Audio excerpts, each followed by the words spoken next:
Hey, good morning. As you can tell, I'm not in my studio, and that means we can't pour resin in that mold we made last week. If you didn't see that video, go check it out. We made a perfect little mold of Jeff's sculpture base, and I was really looking forward to pouring resin this week.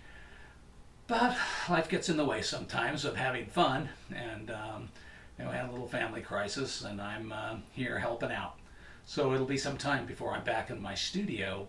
I don't have any of my tools here. I don't have any equipment, so obviously we can't do that project, but we can't have absolutely no fun. So I thought it would be fun to show you this. This is the first casting that I ever made. I made it back in high school. And now you see where the battle with the bubble began. I learned that casting's hard, and it's difficult to make clean, bubble-free castings, as you can see. I love this piece. You know, that cheap brown ceramic clay that they use in schools and stuff like that. I sculpted him in that, the water-based clay. And then what I remember vividly about it was I made a plaster mold around him. And I remember my instructor teaching me to throw the plaster at the sculpture because you didn't want to brush it on because the clay was water-based and the plaster was water-based and you didn't want that. So we built up a plaster mold around it and let the plaster set. And then I had to scoop the sculpture out of the mold. Completely destroyed the original sculpture. It was just, it had to be torn out because it was a waste mold process.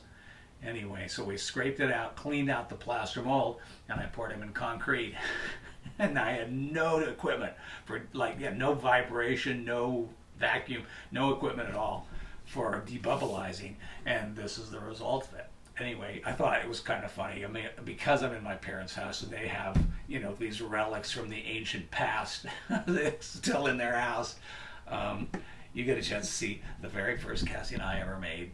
So I don't know if I'll be back next week in the studio, but no matter what, I'll check in. And thanks so much for watching. I really appreciate it. The last video that was out was my most popular video by far, and that's all down to you. Got more than 1,000 views in the first week.